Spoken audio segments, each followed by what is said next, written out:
नमस्कार, आप देख रहे हैं इंडिया टीवी। आपके साथ मैं हूं मीनाक्षी जोशी और अब वक्त हो गया है मुकाबला का। पहले राज्यसभा और अब एमएलसी चुनाव में झटके के बाद महाविकास अघाड़ी सरकार पर संकट के बादल मंडरा रहे हैं और ये गहरा रहे हैं। खास तौर पर शिवसेना को यहां बड़ा झटका लगा। उद्धव के दिग्गज मंत्री एकनाथ शिंदे 35 विधायकों के साथ गुजरात के सूरत में डेरा डाले हुए हैं। इस टोली में शिंदे के अलावा 3 मंत्री भी शामिल हैं। बगावती कदम के बाद शिवसेना ने शिंदे को विधायक दल के नेता के पद से हटा दिया है। राजनीतिक संकट के बीच उद्धव ठाकरे ने सभी विधायकों की आज अपने आवास पर एक बैठक बुलाई है।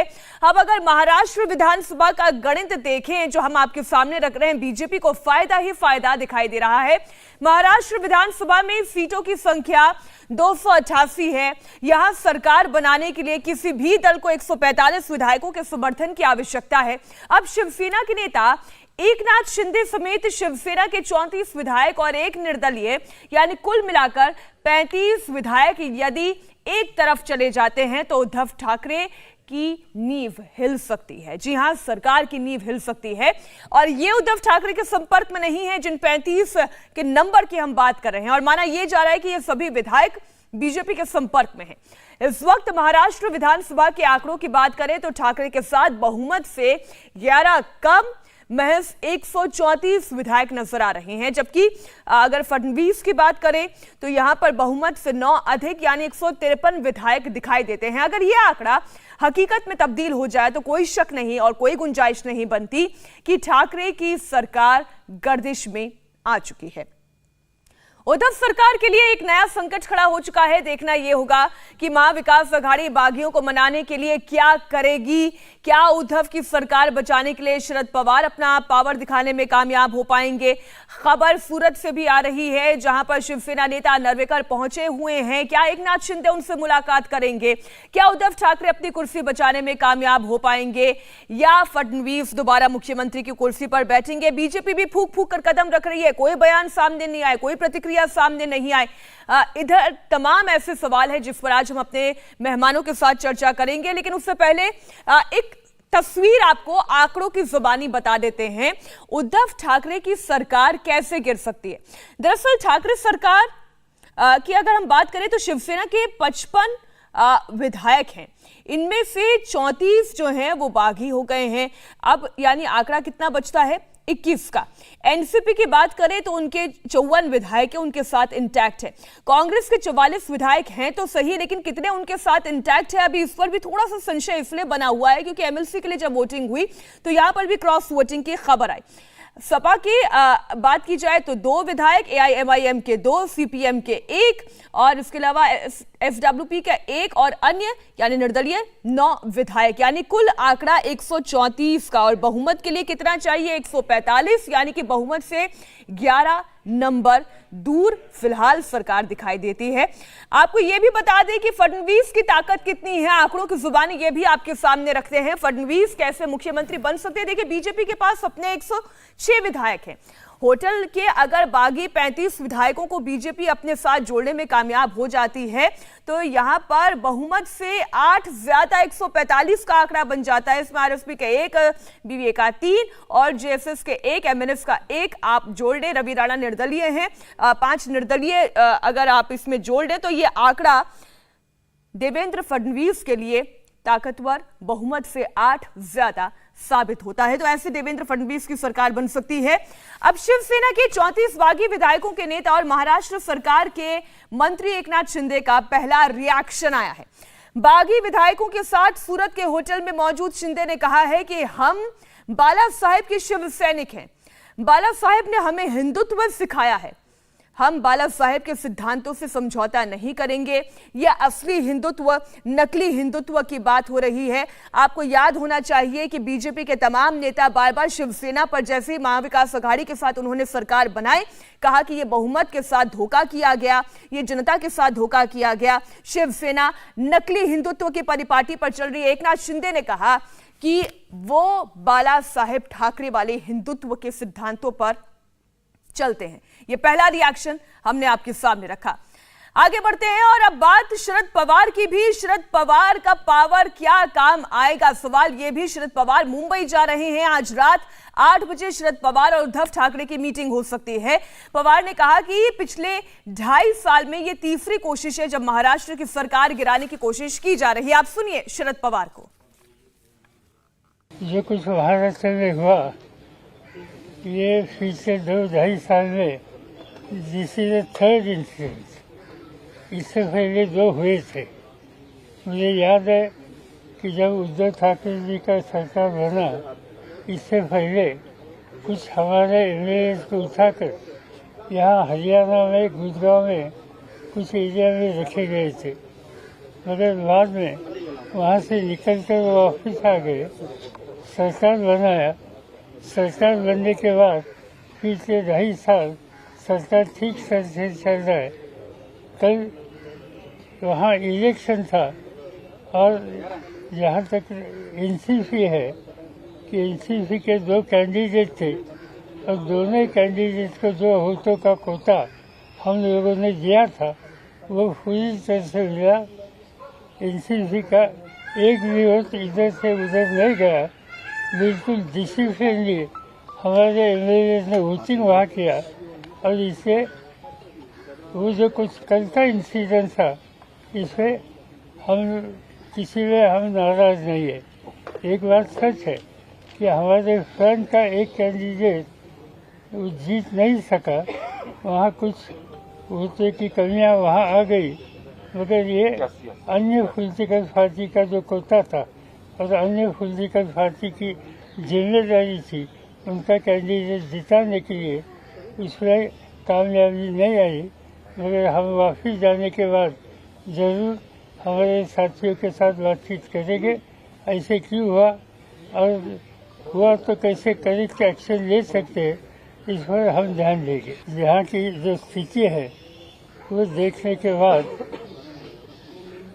इससे कुछ न कुछ रास्ता निकलेगा, इस पर मेरा पूरा भरोसा है। बिल्कुल हम विजय कांग्रेस, विजय एनसीपी, विजय शिवसेना हम तीनों ही साथ, मगर जब तक एग्जैक्टली क्या इशू है और कैसे रिजॉल्व करना इसमें शिवसेना की गाइडलाइन हमें मिलती नहीं, तब तक इसे हम कुछ कदम उठाना ठीक नहीं।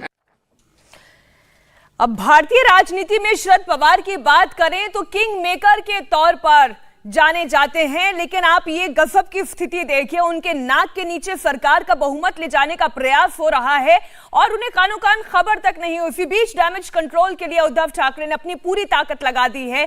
उद्धव ठाकरे ने अपने करीबी 2 नेताओं को सूरत के होटल में शिवसेना के बागियों को मनाने के लिए भेजा है। उद्धव के दूत मिलिंद नार्वेकर और रविंद्र फाटक होटल तो पहुंचे, लेकिन दोनों को होटल के गेट के बाहर ही पुलिस ने रोक दिया।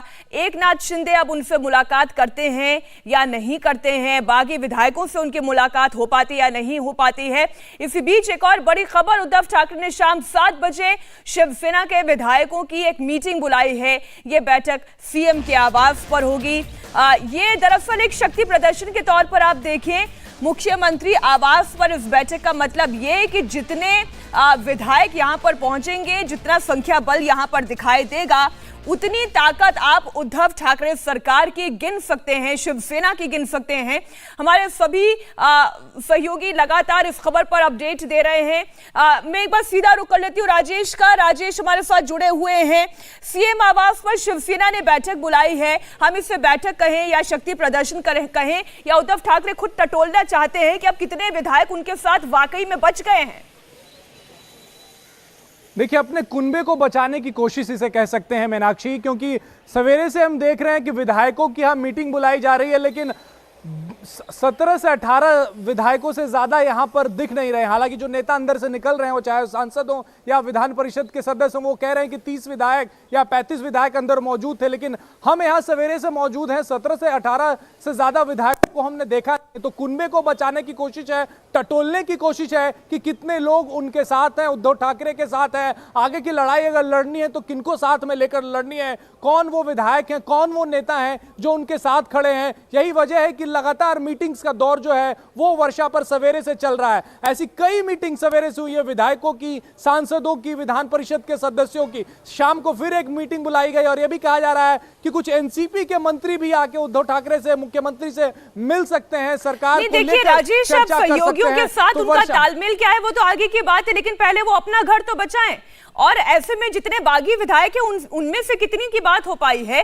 क्योंकि सुबह से संजय राउत एक ही बात कहते हैं कि हमारी बात हो रही है, एकनाथ शिंदे से भी हमारी बात हो पाई है, लेकिन अभी तक पुख्ता तौर पर कोई जानकारी सामने नहीं आई। इसी बीच सूरत से एक बड़ी खबर आ रही है, उद्धव के दूत मिलिंद नार्वेकर अब होटल के भीतर चले गए हैं। इस वक्त वो होटल की लॉबी में ही बैठे हुए हैं, वहां पर इंतजार कर रहे हैं। और इस वक्त राजीव, हमारे संवाददाता सूरत से लाइव जुड़े हुए। राजीव, नार्वेकर पहुंचे तो, पाठक साहब पहुंचे तो, लेकिन मुलाकात अभी तक हुई या नहीं हुई, इस पर कोई अपडेट?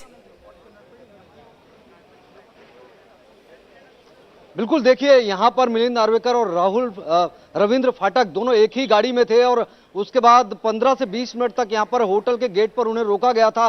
पुलिस ने बाकायदा उनसे पूछताछ की, कहां से आए हैं, कौन है, उनसे पूछने के बाद में होटल के अंदर एक मैसेज भी भेजा गया। उसके बाद में कुछ रिवर्ट मैसेज जरूर आया, जिसके बाद होटल के अंदर गाड़ी दाखिल हुई। लेकिन अभी तक एकनाथ शिंदे से मुलाकात नहीं हो पाई है रविंद्र फाटक की और मिलिंद नार्वेकर की, इतना तो कंफर्म है। हमारे सूत्रों के हवाले से जो जानकारी सामने आ रही है उसके मुताबिक रविंद्र फाटक और मिलिंद नार्वेकर अभी भी होटल के अंदर मौजूद जरूर हैं, लेकिन एकनाथ शिंदे से उनकी कोई मुलाकात नहीं हो पाई, अभी कोई चर्चा नहीं हो पाई है। तो ये मुलाकात हो भी पाएगी या नहीं हो पाएगी, इस पर संशय बना हुआ है। ये बात लगातार हम सुबह से अपने दर्शकों को बता रहे हैं, क्योंकि इसके पहले भी इस तरह की स्थिति हमने कर्नाटक सरकार के जब विधायक आकर रुके हुए थे मुंबई में, तभी भी हमने देखा था कि वहां से दूसरे विधायक आए हुए जरूर मिलने के लिए, लेकिन वो जो बागी विधायक थे वो मिलने को तैयार नहीं हुए। तो यहां पर भी कुछ परिस्थिति इसी तरह से बनती हुई नजर आ रही है। पहले उन्हें गेट पर रोका गया और अब होटल के अंदर भी दाखिल हुए हैं तो उन्हें लॉबी में बैठाया गया है।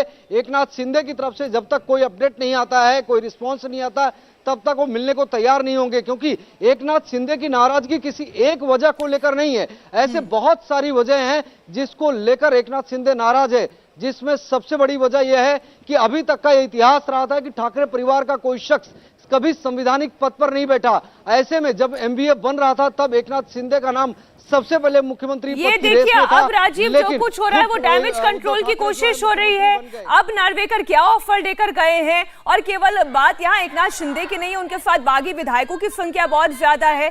इधर जो शिव सैनिक इकट्ठा हुए हैं वो क्या प्रदर्शन कर रहे हैं, वो किस बात को लेकर नाराजगी साबित करें। एक प्रदर्शन की तस्वीर आप मुंबई से भी देखें। हम तुम्हारे साथ हैं, हम तुम्हारे साथ हैं।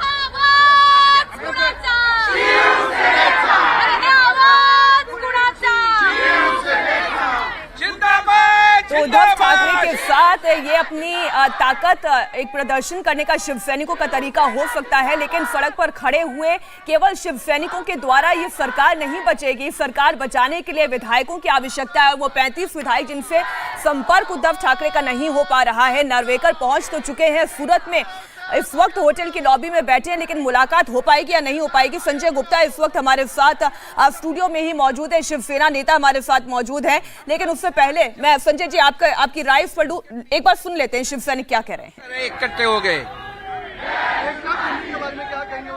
वो पक्ष प्रमुख और हमारे जो नेतागण है वो देखेंगे। हमारा काम है उद्धव साहब के पीछे रहना।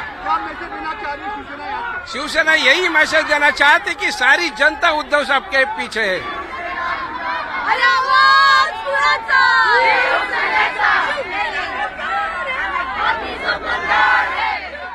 संजय जी, शिव सैनिकों की नाराजगी तो हम देख रहे हैं, लेकिन एक छोटी सी रिएक्शन आपका इसी पर। एकनाथ शिंदे आखिर बागी क्यों हो गए?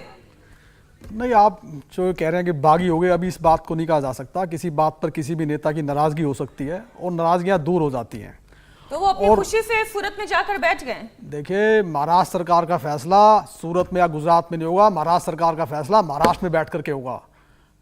ठीक है कि अभी वो किसी मंत्री या संतरी के चाहने पर ना तो सरकारें बना करती हैं ना गिरा करती हैं।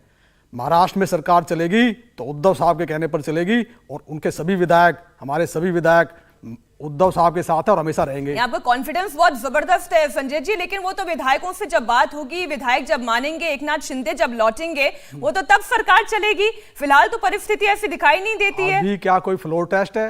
अभी क्या कोई अविश्वास प्रस्ताव आया हुआ है? अभी किस तरह से इस बात की अटकलें लगाई जा रही हैं कि महाराष्ट्र सरकार गिर जाएगी? अभी कुछ ऐसा नहीं है। ये अच्छा, सब्जबाग आपको क्या लगता है ये क्यों बैठे हुए हैं फिर सूरत में जाकर? ये विधायक क्यों चले गए हैं? देखिए, सुबह बात चल रही थी कि एकनाथ शिंदे जी अनरीचेबल हैं। अनरीचेबल तो कई बार मैं भी होता हूँ। फिर बात चल रही थी एकनाथ शिंदे किसी बात पर नाराज हैं। नाराज तो हम भी किसी बात पर होते हैं, लेकिन हमारी आस्था शिवसेना के साथ थी, है और रहेगी। जब तो किसी के नाराज होने से, किसी के अनरीचेबल होने से सरकार ये नहीं गिरा करती। नाराजगियां दूर होती हैं। अगर एकनाथ शिंदे साहब को भी कोई नाराजगी है तो वो दूर होगी, और वो बैठ करके महाराष्ट्र में दूर होगी, उद्धव साहब के साथ बैठ करके दूर होगी। आप ये कह रहे हैं नाराजगी, और ये नाराजगी दूर हो जाएगी। देवेंद्र पराशर हमारे पॉलिटिकल एडिटर हैं, वो भी हमारे साथ जुड़े हुए हैं। देवेंद्र, क्या वाकई में ये उतनी ही हल्की नाराजगी है जितनी संजय जी बता रहे हैं यहाँ स्टूडियो में, और कह रहे हैं महाराष्ट्र में बैठ के सरकार बनेगी, गुजरात में, सूरत में तय नहीं होगी? अगर वाकई ऐसा है तो इतने बड़े दल के साथ, इतनी बड़ी ताकत के साथ एकनाथ शिंदे आज सूरत में क्यों बैठे हैं?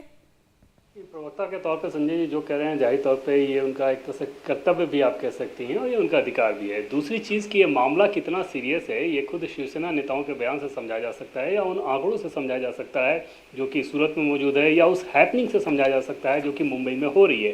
बैठक पे बैठक कर रहे हैं आप, शरद पवार उसको लेकर बयान दे रहे हैं, संजय राउत बयान दे रहे हैं, तो इसमें कोई शक नहीं कि एक क्राइसिस बहुत बड़ी क्राइसिस है। उस क्राइसिस को निपटने में उद्धव ठाकरे किस प्रकार की कुशलता दिखाते हैं, ये एक बड़ी परीक्षा रहेगी। और जैसा कि पहले हम लोग बात कर रहे थे, एकनाथ शिंदे ने इससे पहले भी कम से कम 3 दफ़ा वो इस मूड में आए थे कि वो अपना विद्रोह दिखा, अपनी बगावत करें, लेकिन ऐन वक्त पे उन्होंने कदम पीछे खींच लिए। हमारे सोर्सेज ने ये बताया कि एक समय ऐसा भी था जब ठीक एक दिन पहले रात में उन्होंने अपना मूड बदल लिया और पार्टी के साथ रहे। लेकिन अब जब उन्होंने इतना बड़ा कदम उठाया है, जाहिर तौर पे इसके सारे प्रोज एंड कॉन्स उन्होंने समझ लिए होंगे, और उसके बाद ये कदम उन्होंने उठाया है। तो ऐसे में जो मध्यस्थ बनकर नेता वहाँ पे गए हुए हैं, उनके सामने भी एक बड़ी चुनौती रहेगी। पहली चुनौती ये कि क्या उनकी मुलाकात हो पाती है, क्योंकि जब तक शिंदे अनुमति नहीं देंगे वहाँ की पुलिस को कि वो मिलना चाहते हैं, गुजरात की पुलिस उन्हें मिलने नहीं देगी।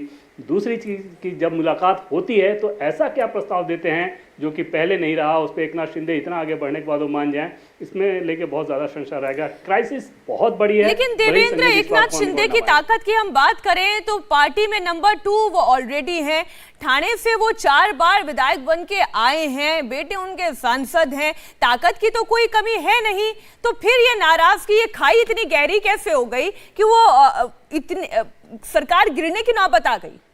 और 2 चीज़ उसमें बहुत अहम रोल अदा करता है। पहली बात तो ये कि वो चाहते हैं कि ठाणे एरिया में जिस प्रकार से वो सबसे बड़े नेता भी शिवसेना के हैं, किसी और को उनकी कीमत पे प्रमोट करने की कोशिश ना की जाए। शिंदे के जो समर्थक वो हमें बताते हैं कि शिवसेना के नेताओं द्वारा कुछ ऐसा किया जाता है जो बात उन्हें नागवार गुजरती है। दूसरी चीज़ जो ज़्यादा बड़ी चीज़ है, और शायद वो इससे ज़्यादा नाराज़ हुए होंगे, और वो ये कि वो आए दिन कहते रहते थे ये बात कि उनके मंत्रालय के जो कामकाज है, उन कामकाज में भी उद्धव ठाकरे या उनके परिवार का दखल ज़्यादा रहता है, और ये चीज़ उन्हें कतई मंजूर नहीं। तीसरी चीज़ के अलावा जो है कि वो देवेंद्र फडणवीस के साथ उनके इक्वेशन बहुत अच्छे हैं, तो उनको ऐसा लगता है कि जिस प्रकार के कंडीशन में वहाँ हैं, वहाँ से वो निकले तो शायद ज़्यादा बेहतर स्थिति में होंगे। और एक चीज़ तो तय है कि शिवसेना ने भले ही शीर्ष स्तर पर महाराष्ट्र में गठबंधन कर लिया था एनसीपी और कांग्रेस के साथ, आमतौर पे आप देखें तो शिव सैनिक, बहुत सारे ऐसे शिव सैनिक आपको मिलेंगे जो इस बात को डाइजेस्ट नहीं कर पाते, क्योंकि उनकी पूरी की पूरी जो पॉलिटिक्स है हिंदुत्व के इर्द गिर्द रही है। और जब आप एनसीपी और खासतौर पे कांग्रेस पार्टी के साथ रहेंगे, वहाँ पर अपनी इस आइडेंटिटी के साथ कैसे ग्राउंड पे पॉलिटिक्स करेंगे, ये एक बड़ा चैलेंज रहता है। और वो चैलेंज कहीं ना कहीं उनकी नाराज़गी या अनइजनेस में दिखता है, और वो जब अनइजनेस ज़्यादा होता है, नाराज़गी ज़्यादा होती है, तो फिर इस प्रकार का कदम दिखता है कि रातों रात आपको महाराष्ट्र निकल के सूरत में चल गए और पार्टी प्रमुख को इस बात का संजय जी इस पर रिस्पॉन्ड करना चाह रहे हैं, बोले। देखिए, किसी से हाथ मिला देने से, किसी से गठबंधन कर लेने से किसी पार्टी की विचारधारा नहीं बदलती, और इस बात का प्रमाण शिवसेना को कितनी बार देना पड़ेगा? क्या मुद्दों के आधार पर, जो जिन समीकरणों पर, जिन मुद्दों पर शिवसेना पहले थी, क्या आज उन मुद्दों पर नहीं है? क्या श्री राम मंदिर के साथ आज शिवसेना नहीं है? कौन सी पॉलिटिकल पार्टी ऐसी है जिसने प्रभु श्री राम के मंदिर के लिए 1 करोड़ रुपया दिया हो? मुझे बता दीजिए आप, एक पॉलिटिकल पार्टी। क्या आज धारा 370 के साथ शिवसेना नहीं है? कौन सा ऐसा मुद्दा है जिसको शिवसेना ने हिंदुत्व पे छोड़ा है? सुनिए ना संजय जी, मुद्दा ये है कि जब चुनाव में लड़े तो भारतीय जनता पार्टी के साथ आप चुनाव लड़े, जब सरकार आपने बनाई तो उनके साथ सरकार बना ली, एनसीपी और कांग्रेस के साथ, जिसके खिलाफ आप चुनाव लड़े। देखिए, आपको मैं एक बात बताता हूँ, इस देश के अंदर जितनी भी पॉलिटिकल पार्टी है ना, उनमें से कोई भी एक पॉलिटिकल पार्टी ऐसी नहीं है कि जिसने समय पर दूसरी पॉलिटिकल पार्टियों से या दूसरी विचारधारा की पॉलिटिकल पार्टियों से गठबंधन ना किया हो। सन 90 से चलन हमारे देश में चलता चला आ रहा है, लेकिन सिर्फ शिवसेना एक ऐसी पॉलिटिकल पार्टी है जिसने 30 साल तक बीजेपी के साथ ही गठबंधन किया, मगर 30 साल के अपने पुराने साथी को 2.5 साल के लिए सीएम नहीं दे सके। आज भी शिवसेना अपने हिंदुत्व पे है और हमेशा रहेगी। आसिफ भावला जी भी हमारे साथ जुड़े हुए हैं, भारतीय जनता पार्टी की ओर से आप पक्ष रखेंगे। आसिफ जी, ये महाराष्ट्र में आखिर खेल क्या हो गया? किसे सीएम बनाने की तैयारी, और क्या वाकई में इसकी पटकथा देवेंद्र फडणवीस ने लिखी है और अदाकार इस वक्त अदाकारी करते हुए सूरत से लेकर मुंबई तक दिखाई दे रहे हैं?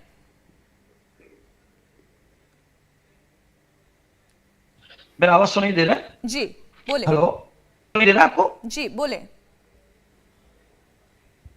जी, आपको सुनाई दे रहा है आवाज मेरा? जी, हो सकता है आप तक धीरे आवाज पहुंच रही है, हमें यहाँ पर सुनाई दे रही है आपकी आवाज। भामला जी आप बोले। जी जी जी, जैसे आप ही ने शुरुआत की कि चुनाव यूटी में लड़ी गई से भारतीय जनता पार्टी और सेना के संग, और जनाधार उसके आधार पर प्राप्त किया गया, और सरकार किसी तीसरे के संग, वो भी 3 पार्टी वाली पक्षों के संग मिलकर किया। तो ये एकनाथ खड़से जी की जो नाराजगी है, ये आज की नहीं है, ये तो नाराजगी अन्य लोगों की तब से थी जब उन्होंने अपने विचारधारा को, क्योंकि बाला साहब ठाकरे जिन विचारधाराओं पर चल रहे थे उनके चलते जो है उन्हें ये शोभा ही नहीं देता था कि ये अन्य दूसरे पार्टियों के संग जो है युति करके सरकार बनाए। लेकिन मुख्यमंत्री की कुर्सी की लालच के चलते उन्होंने आदरणीय हिंदू सम्राट के जो उसूल, आपको किस चीज का लालच था कि हम सेक्युलर के हम कांग्रेस के संग कभी नहीं जाएंगे, उसको त्याग करते हुए उन्होंने ये अलायंस और गठन किया। गठन का परिणाम ये हुआ कि एकनाथ खड़से जी आज पहली बार नाराज नहीं, और ये उनका अंदरूनी मामला है, इससे भारतीय जनता पार्टी का कोई लेना देना नहीं। हमारा सिर्फ एक प्रश्न है कि विधानसभा अध्यक्ष पद का चुनाव 2.5 साल हो गया, अब तक वो चुनाव नहीं कर पाए, क्योंकि गुप्त इन्हें अपने आमदारों पर भरोसा नहीं है, इन्हें अपने निर्दलीय आमदारों पर भरोसा नहीं, क्योंकि ये किसी को मिलते नहीं, किसी का काम करते नहीं है। जो है जहां आमदारों को निधि मिलनी चाहिए वहां निधि नहीं मिल रही है। नहीं, वो तो ठीक बात है, ठीक है आसिफ जी, नैतिकता की बातें ना चर्चा में बहुत अच्छी लगती है, काम की बातें भी चर्चा में बहुत अच्छी लगती है, लेकिन आसिफ जी मुझे एक बात बताएं, एक बात बताएं, भारतीय जनता पार्टी ने एकनाथ जी को ऐसा क्या ऑफर दे दिया है जो वो एकाएक सरकार चलते हुए बीच में बागी हो गए? देखिए, ये मैं आपसे पहले भी कह रहा हूं कि एकनाथ खड़से जी पहली बार नाखुश नहीं हुए। जिस दिन से ये सरकार बनी है उन्होंने हमेशा से ये कहा है कि हमें जनाधार मिला है, भारतीय जनता पार्टी के संग मिलकर चुनाव में लड़कर जीत कर मिला है, तो ये जनाधार से हम परे ना हटे। हमें क्या पड़ी है, अगर वो खुद सूरत तक अगर वो गए हैं तो क्या उन्हें क्या अपनी गाड़ी में हम ले गए, खुद अपने आप गए। और अभी तो आपने देखा कि ट्विटर हैंडल पे उन्होंने अपना आईडी भी हटा दिया है। तो ये सारी बातें जो है वो कोई दूध पीते बच्चे नहीं, एक अनुभवी गद्दावर नेता है थाना के, जहां सबसे सेना का सबसे बड़ा जनाधार है। और भामला जी आप बड़ी अच्छी बात कर रहे हैं। डॉक्टर राजू वाघमारे इस वक्त महाराष्ट्र कांग्रेस महासचिव हमारे साथ जुड़ गए, तो दूसरों पे उंगली उठाने का अधिकार आपको बिल्कुल नहीं है। ठीक है, वाघमारे जी हमारे साथ जुड़ गए हैं, आप महाराष्ट्र कांग्रेस महासचिव हैं। राजू वाघमारे जी, बीजेपी क्या उतनी ही मासूम है जितने बयान वो मासूमियत से दे रही है कि हमने थोड़ी ना बुलाया, हमने थोड़ी ना रुकवाया, हमने थोड़ी ना सरकार गिराने की कोशिश की? देखिए, बीजेपी का इतिहास तो पूरे देश को मालूम है। हर राज्य में जाने का, हर राज्य में उनको बहुमत मिलता नहीं है, लेकिन घोड़ाबाजारी करके, साम दाम दंड भेद का उपयोग करके, केंद्रीय जो भी यंत्रणा है उनको आगे करके, आमदारों के ऊपर दबाव बना के सत्ता में आना, ये इनकी फितरत है। और ये क्या बोलेंगे कि ये इतने दूध के धुले हुए हैं।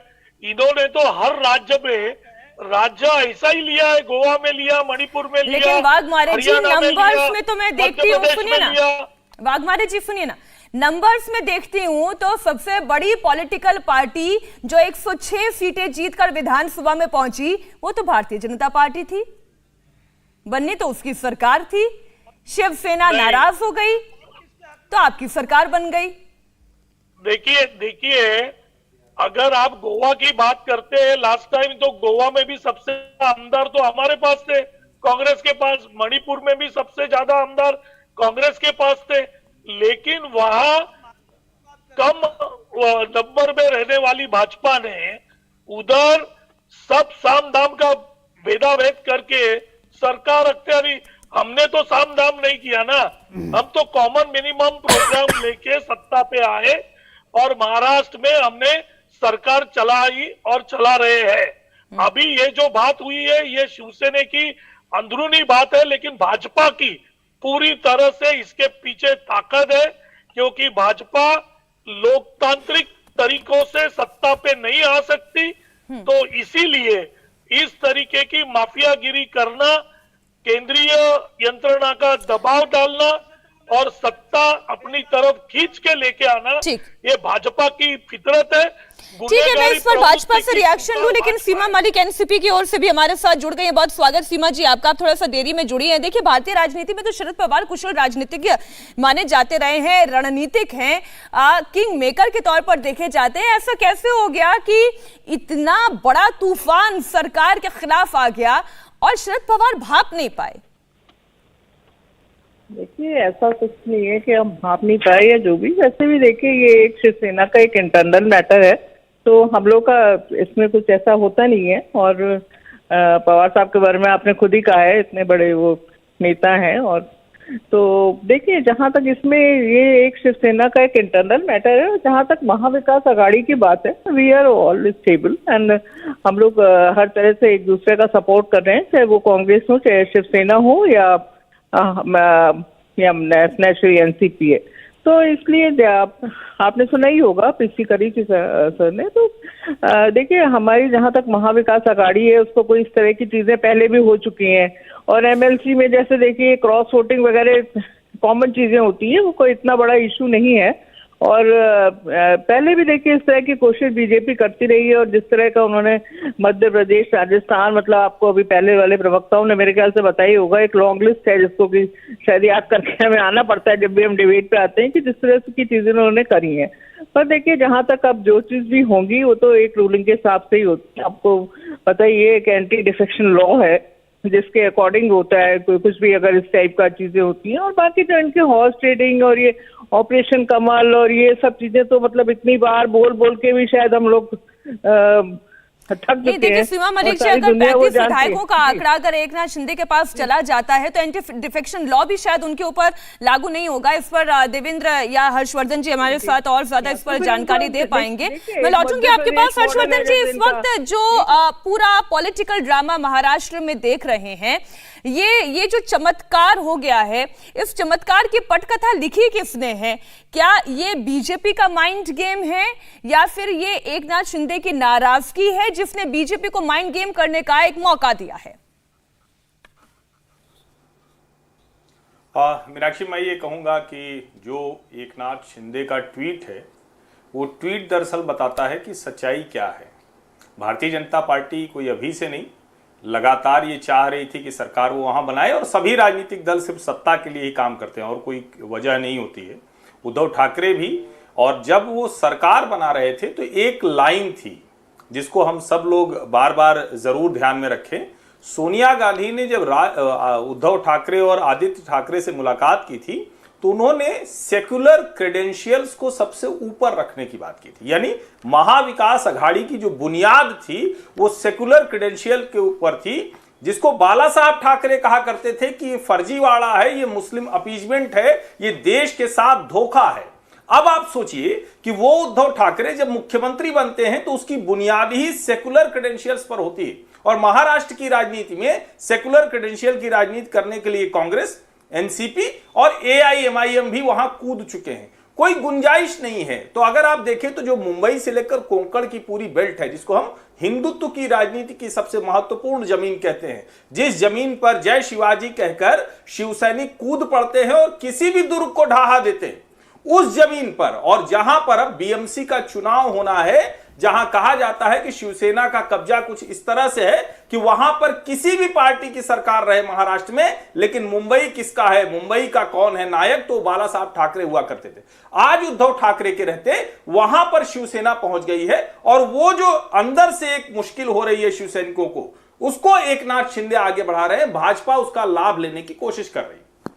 कहीं ऐसा तो नहीं संजय जी, जो इशारा हर्षवर्धन जी कह रहे हैं कि ये जो हार्डकोर शिव सैनिक हैं, जो बाला साहेब के सिद्धांतों पर चलने वाले शिव सैनिक हैं, आपने उनसे जाकर समझौता कर लिया और वो वहां घुटन महसूस कर रहे हैं। अपनी राजनीति केवल एक इस साल की सरकार की बात थोड़ी ना है, इसी टेन्योर की बात थोड़ी ना है, वहां पर अपनी हिंदुत्व की राजनीति की जड़ों को मजबूत रखने के लिए भी एक करके कश्मीर में अपनी सरकार बनाई, और 4 साल अगर सरकार चलाई तो क्या बीजेपी ने अपने हिंदुत्व के साथ समझौता कर लिया था? क्या और दूसरी स्टेटें ऐसी नहीं हैं कि जहां बीजेपी ने दूसरी विचारधारा के साथ मिलकर के सरकार बनाई और चलाई? बहुत से एग्जाम्पल दे सकता हूं मैं। इस तरह से सरकार किसी के साथ बना देने से किसी पॉलिटिकल पार्टी की अपनी विचारधारा नहीं बदलती।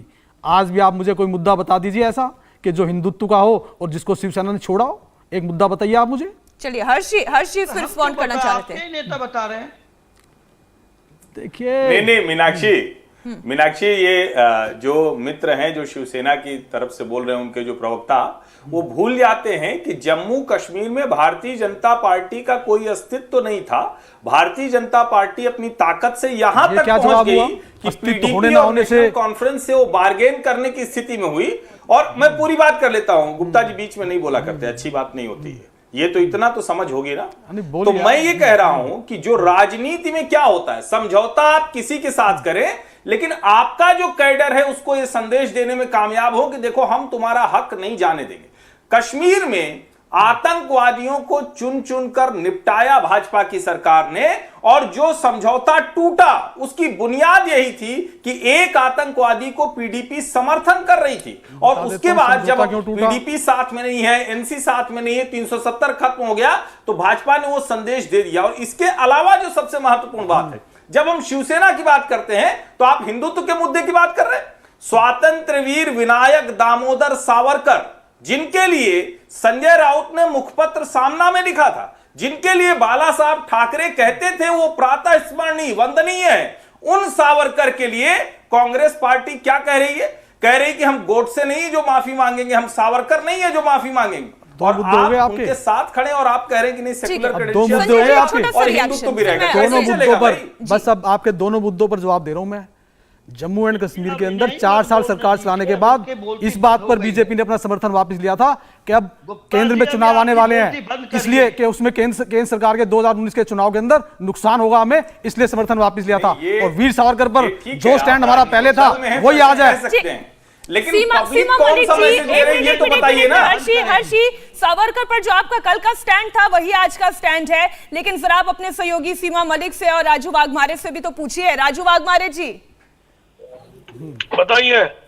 कि मुझे तो ये आश्चर्य हो रहा है कि इतना वरिष्ठ पत्रकार है मेरे ख्याल से, जो इतने उससे कह रहे हैं कि हमने कश्मीर में हमने ये करा, हिंदुत्व तो ये वो, आज वहां पर इतने कश्मीरी पंडित मारे जा रहे हैं। मैं सिर्फ उनसे पूछना चाहती हूँ कि एक पिक्चर को प्रमोट करने के अलावा इन्होंने किया क्या उनके लिए?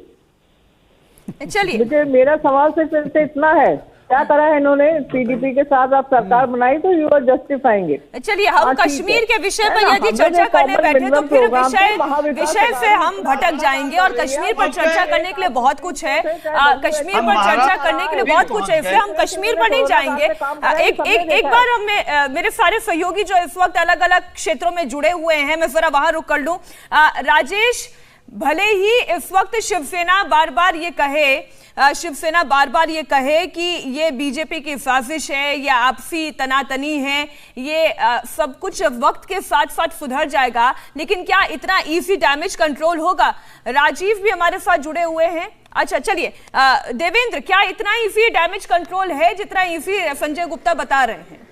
और संजय जी, मीनाक्षी एक बात थोड़ा सा भूल रहे हैं, जैसे जो सवाल वो कर रहे हैं बार बार बीजेपी को लेते हुए, इसमें कोई दो राय नहीं कि जिस प्रकार का गठबंधन कॉन्ट्राडिक्शन वाला जम्मू कश्मीर में बीजेपी और पीडीपी का था, वैसा ही महाराष्ट्र में कांग्रेस और शिवसेना और एनसीपी का है, इसमें कोई दो राय नहीं। लेकिन समस्या ये है कि यहाँ आपको बीजेपी से सवाल नहीं पूछना है, बल्कि अपने विधायक को समझाना है, अपने मंत्री को समझाना है। अगर एकनाथ शिंदे इस बात को नहीं समझ रहे हैं तो फिर आपकी समस्या ज़्यादा बढ़ती है। तो आपको किसी दूसरे पार्टी से सवाल करने के बजाय अपने विधायकों को कैसे समझाया जाए, अपने विधायकों को कैसे लेकर आया जाए।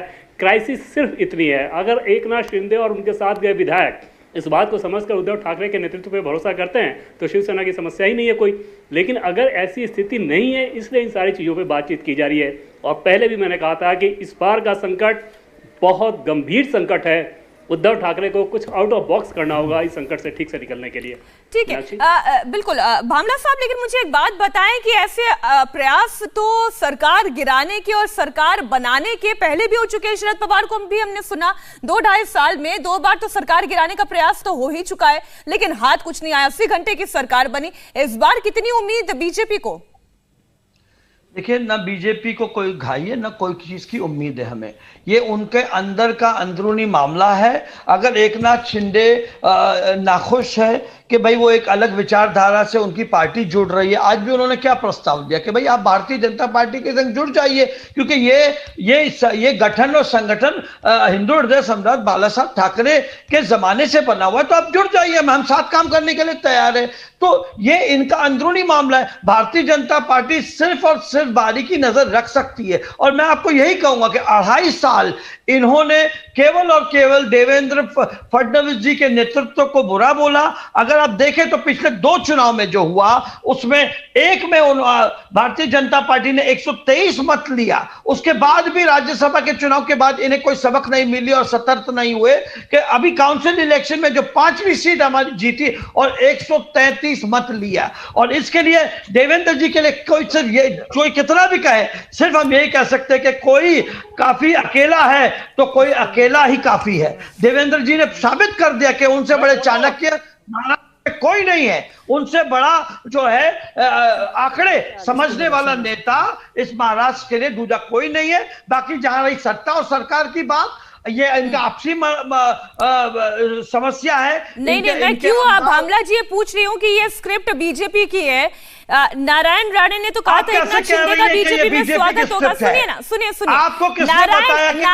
नारायण राणे का एक ट्वीट है जो ये संशय पैदा करता है। सुनिए, आप मेरी बात सुनिए, आप सुनिए। नारायण राणे का ट्वीट ये संशय पैदा करता है, ये स्क्रिप्ट बीजेपी की है। राष्ट्रीय चैनल पे आप गलत बात ना करें। मेरा सवाल आप सुनेंगे तब तो आपको समझ में आएगा आसिफ भामला जी। मैं कह रही हूँ नारायण राणे ये ट्वीट कहते हैं एकनाथ शिंदे का बीजेपी में स्वागत होगा, सही समय पर सही फैसला लिया। इसका क्या अर्थ और दूसरा निकाला जाए? अरे भाई, स्वागत तो एक कार्यकर्ता का भी होता, तो वो तो गद्दावर नेता है, थाना के सर्वे सर्वा है। शिवसेना को सबसे बड़ा बल और प्रबल और सेना वो है, तो क्यों नहीं स्वागत करेंगे? लेकिन क्या उन्हें जाने के लिए या ये जो रणनीति जो रची है उसके पीछे भारतीय जनता पार्टी का क्या लेना देना है? वो उनके पार्टी के हैं, उनके अपने पार्टी के आमदारों ने पिछले 2 चुनाव में क्रॉस वोटिंग किया। पहले उन्हें अपना घर तो जो है ऑर्डर में करने की हिदायत दीजिए। संजय जी देखिए, दूसरों पे पत्थर वो नहीं फेंका करते जिनके खुद के अपने घर शीशे के होते हैं। तो स्थिति यही है, आपका अपना घर शीशे का है, आपका कुनबा बिखर रहा है और आप आरोप लगा रहे हैं बीजेपी पर।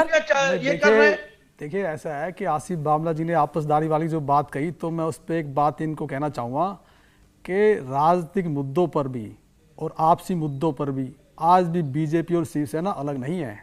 मगर किसी के साथ सरकार बना देने से आपकी पार्टी में अभी भी कुछ विभीषण ऐसे हैं, नारायण राणे जैसे, पीठ सुमैया जैसे, जो नहीं चाहते कि बीजेपी और शिवसेना के आपसी रिश्ते नजदीक आए। इसलिए आप अपने घर को भी ठीक कीजिए। वो कौन कौन लोग हैं, वो कौन कौन लोग हैं, इसको देखिए थोड़ा सा। और बजाय टांग खींचने के ना, इस चीज को सोचिए कि जिन मुद्दों के आधार पर आप पिछले 2.5 साल से सरकार को गिराने में लगे हुए हैं, उनको चेंज कैसे करना है, थोड़ा सा सोचिए। एक प्रवक्ता की खासियत यही होती है कि अपना कुनबा बिखर रहा है, इसके बावजूद दोषारोपण दूसरी पार्टी पर करना। बहरहाल इस वक्त सूरत से एक बड़ी खबर आ रही है। उद्धव के दूत मिलिंद नार्वेकर और रविंद्र फाटक होटल के अंदर तो चले गए हैं, लेकिन खबर यह है कि अभी तक बात एकनाथ शिंदे से नहीं हो पाई है। राजीव सिंह हमारे साथ सूरत से लगातार जुड़े हुए। राजीव, आधा घंटा तो हो गया उन्हें भीतर गए हुए, लॉबी में बैठे हुए, क्या अभी तक कोई इंटरेक्शन नहीं, क्या एक मुलाकात भी नहीं हो पाई?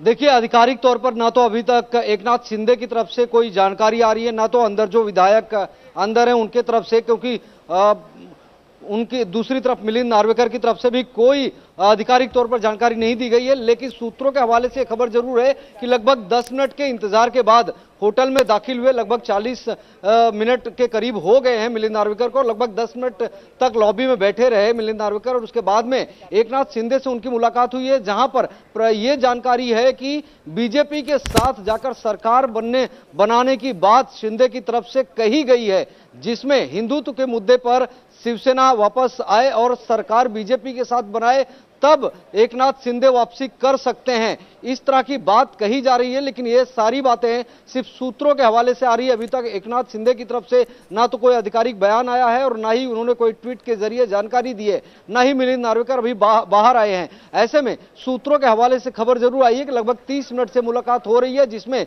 बीजेपी के साथ जाने की बात कह रहे हैं एकनाथ शिंदे और सीधे तौर पर नार्वेकर को संदेश दे रहे हैं कि उद्धव ठाकरे तक ये जानकारी पहुंचाई जाए कि एकनाथ शिंदे की वापसी तब होगी, उनके साथी विधायक तब वापस लौटेंगे जब बीजेपी के साथ जाकर दोबारा सरकार बनाई जाए। लेकिन बीजेपी के साथ जाना उद्धव ठाकरे के लिए इतना आसान भी नहीं होगा, क्योंकि इतना ज्यादा और महाराष्ट्र की राजनीति में उठापटक हो चुकी है, एक दूसरे के खिलाफ बयानबाजी हो चुकी है, जिस तरह से कार्रवाइयां होती रही है उसको लेकर अब उद्धव ठाकरे बीजेपी के साथ सीधे तौर पर चले जाएंगे। मुश्किल केवल सरकार गिरने की नहीं है, मुश्किल शिवसेना की टूट की भी है, मुश्किल शिवसेना की ताकत की भी है और उसकी फ्यूचरिस्टिक पॉलिटिक्स की भी है।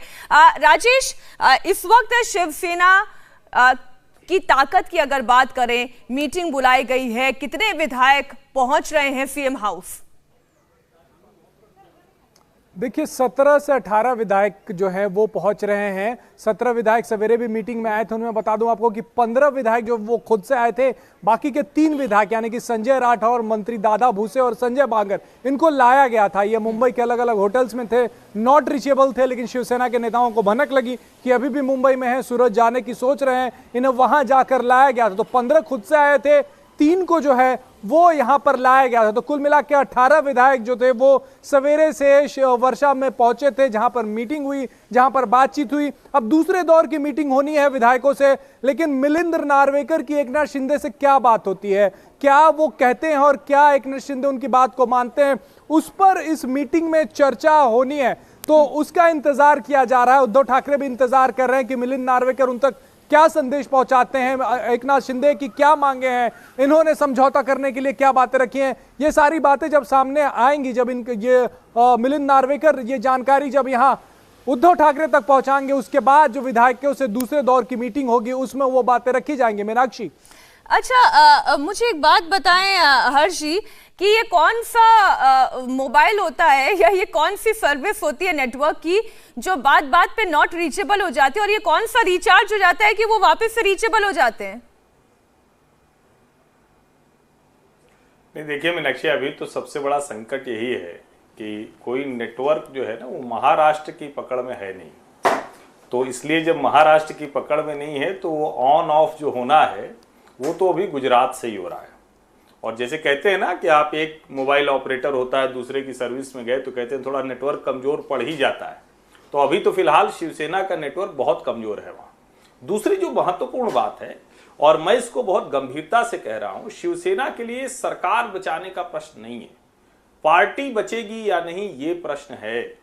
जो सुबह झंडा गाड़कर भगवा जय शिवाजी कहकर कहता है कि हम भगवा राजनीति कर रहे हैं, हम छत्रपति शिवाजी के उस हिंद स्वराज की स्थापना को आगे बढ़ाएंगे, वो बचेगा या नहीं। जो शाखा में ब्लैक बोर्ड पे लिख देते हैं ना, शेर बना हुआ था, लिख देते हैं ये होगा और उस इलाके में वो हो जाता है, वो हो पाएगा या नहीं हो पाएगा। पार्टी बचाने की चिंता उद्धव ठाकरे की ज्यादा बड़ी है। सरकार बचेगी या नहीं बचेगी वो तो एकनाथ शिंदे तय करेंगे, लेकिन पार्टी बचेगी या नहीं बचेगी वो शिव सैनिक तय करने वाले हैं। उनसे भी उद्धव ठाकरे और उनके आसपास के लोगों का संवाद ना के बराबर है। लेकिन सरकार के स्टेक होल्डर्स तो एनसीपी और कांग्रेस भी है। सीमा जी, सरकार रहेगी तो ताकत रहेगी, और ये सरकार कितने दिन रहेगी उसको लेकर भी थोड़ा संशय तो है।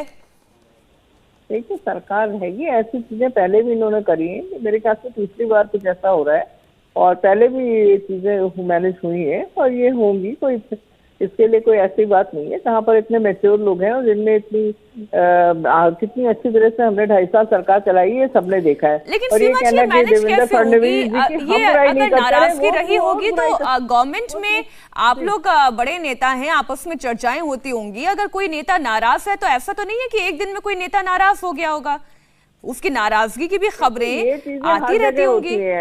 देखिए ये चीजें कोई ऐसा नहीं है मीनाक्षी जी, आप भी बहुत पुरानी जर्नलिस्ट हैं, you are very you are very experienced, और हम लोग भी काफी दिनों से पॉलिटिक्स में हैं, तो ये कोई ऐसी बड़ी बात नहीं है। इस तरह की चीजें होती रहती हैं, लोगों की नाराजगियां भी होती हैं और उनको देखा जाता है। और जैसा कि देखिए पहले भी ये चीजें हो चुकी हैं, ऐसा तो है नहीं। महाविकास अघाड़ी तो किस तरह से किस किस चीजों को पार करके वो आगे बढ़े हैं, किस किस तरह के हर तरह से उनको ये करा गया है। जब से हमारी ये सरकार बनी है उससे आई थिंक दूसरे दिन से ये शुरू हो गया था कि 1 हफ्ते में गिर जाएगी, 1 महीने में गिर जाएगी, 1 साल में गिर जाएगी, करते करते हमने 2.5 साल निकाले, अच्छा काम करके दिखाया है महाराष्ट्र में। ऐसा नहीं है कि केवल हमें ये कहना कि हमने देवेंद्र फडणवीस जी की हमने बुराई नहीं करी है, बल्कि उन्होंने कदम कदम पे जितने भी रोड़े लटका सकते थे और जितनी भी चीजें वो हमारे बारे में बुरा बोल सकते थे बोलते रहे। और हम लोग एक कॉमन विनडम प्रोग्राम से काम करते रहे लाइक अ प्रोफेशनल, एंड कुछ ऐसा हम लोग इन चीजों में पड़े नहीं कभी भी। आप पिछले दिनों भी देखिए कितनी चीजें करी गई, ये रामनवमी और ये सब आपको पता ही है, लाउड स्पीकर एंड हर चीज ट्राई करी गई कि यहाँ पर कुछ हो, ऐसी अनरेस्ट फैले महाराष्ट्र में, पर ऐसा कुछ किस तरह से हम लोगों ने कंट्रोल करा उसको आप मेरे ख्याल से आप जानते हो, सभी लोग जानते हैं। ठीक है, तो जो बात आप कह रहे हैं घूम फिर करके बार बार बीजेपी पर आ जाती है। देवेंद्र आप तो इनसाइड इन्फॉर्मेशन जानते हैं, लेकिन बीजेपी इस बार इस पूरे मैटर पर बहुत बुराई नहीं करी, वो हमें हमेशा क्रिटिसाइज करते रहे।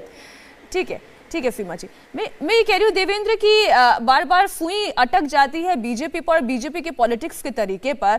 इस बार बीजेपी इस पूरे मामले पर बहुत सोच संभल कर बोल रही है, लेकिन मीटिंग्स उनकी भी लगातार जारी। अब राज्यसभा में देवेंद्र फडणवीस ने क्या चमत्कार किया, एमएलसी उनके 5 के 5 कैंडिडेट जीत गए, तो ऐसा तो नहीं है कि प्लॉटिंग वहां नहीं हो रही है, लेकिन इस बार बहुत ज्यादा सीक्रेसी बढ़ती जा रही है।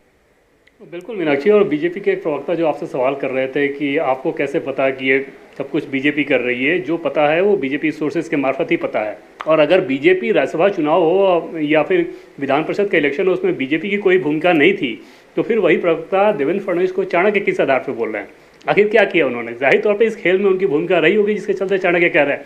तो लेकिन निश्चित तौर पे बीजेपी बहुत फूंक कर कदम इस लिहाज से रख रही है, पहले वो देखना चाहेगी और निश्चिंत होना चाहेगी कि क्या एकनाथ शिंदे, उन्होंने जो फिगर दिया है, एकनाथ शिंदे ने फिगर दिया था 40 के आसपास का, क्या इतने विधायक उनके साथ इंटैक्ट रहते हैं? अगर इतने विधायक उनके साथ इंटैक्ट रहते हैं तो उसके बाद आप देखेंगे कि बीजेपी सीधे सीधे फ्रंट लीड पर आकर खेलना शुरू करेगी।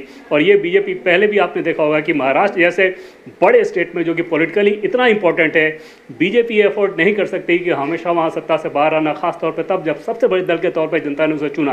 तो ये कोशिश अजीत पवार के समय भी हुई थी जो कि मेटलाइज नहीं हो पाई।